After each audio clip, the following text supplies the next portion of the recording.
અમદાવાદની 7th day school એક વિદ્યાર્થીની સ્કૂલ બહાર હત્યા કરી દેવાઈ અને એ પછી આ સ્કૂલ વિવાદોના વમળમાં આવી અનેક સવાલો ઉઠ્યા અને એ પછી ફરી એકવાર આ સ્કૂલમાં એક હુમલો વિદ્યાર્થી ઉપર થયો અને એનએસયુઆઈ દ્વારા વિરોધ પ્રદર્શિત કરવામાં આવ્યું ત્યાં સુધી કે 7th ડે સ્કૂલને એનએસયુઆઈના કાર્યકર્તાઓ દ્વારા તાળાબંધી કરી દેવામાં આવી। પ્રશાસનની બેદરકારીનો આરોપ લગાવી તાળાબંધી કરવામાં આવી। વિદ્યાર્થીઓની સુરક્ષા પ્રત્યે સ્કૂલની ઉદાસીનતા પ્રત્યે રોષ વ્યાપી રહ્યો છે। વધુ માહિતી સાથે સહયોગી સંવાદદાતા દિવ્યા મારી સાથે લાઈવ જોડાયા છે। દિવ્યા, આ એ જ 7th ડે સ્કૂલ છે કે જ્યાં એક વિદ્યાર્થીની હત્યા થઈ અને એ પછી પણ હજી પણ વિદ્યાર્થીઓની સુરક્ષા માટે જાણે કોઈ જ પગલાં નથી લેવાયા।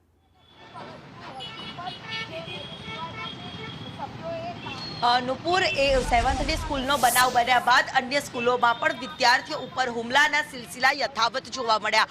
7th ડે સ્કૂલને સરકાર હસ્તક તો લઈ લેવામાં આવી અને જે બાદ પણ હુમલો છે તે ગઈકાલની આસપાસ વિદ્યાર્થી ઉપર કરવામાં આવ્યો હતો અને જેને લઈને ફરીથી એક વખત 7th ડે સ્કૂલ વિવાદમાં આવી છે, જ્યાં આજે એનએસયુઆઈ દ્વારા મોડી રાત્રે અહીંયા પહોંચીને તાળાબંધી છે તે કરી દેવામાં આવી હતી અને યોગ્ય અને ઠોસ કાર્યવાહીની માંગ છે તે કરવામાં આવી હતી। જો કે આ સ્કૂલને હવે સરકાર હસ્તક લઈ લેવામાં આવી છે, તેમ છતાં પણ આ પ્રકારે વિદ્યાર્થીઓની સુરક્ષાને લઈને સવાલ ઊભા થઈ રહ્યા છે। જ્યારે ગઈકાલે રાત્રે આ પ્રકારે તાળાબંધી કરીને વિરોધ છે તે કરવામાં આવ્યો હતો અને સાથે જ્યાં સુધી વિદ્યાર્થીઓની સુરક્ષાને લઈને ઠોસ પગલાં નહીં લેવામાં આવે ત્યાં સુધી આ જ પ્રકારે એનએસયુઆઈ દ્વારા ઉગ્રમાં ઉગ્ર વિરોધ કરવામાં આવશે તેવી ચીમકી ઉચ્ચારવામાં આવી છે। સાથે જ કોઈ અનિચ્છનીય બનાવ ન બને તેને લઈને સ્થાનિક પોલીસનો બંદોબસ્ત છે જે 7th ડે સ્કૂલની બહાર ગોઠવી દેવામાં આવેલો નજરે છે તે પડી રહ્યો છે।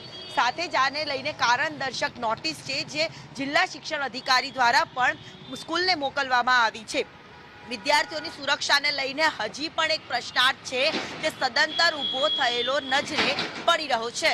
નુપુર, દિવ્યા, માહિતી બદલ આભાર।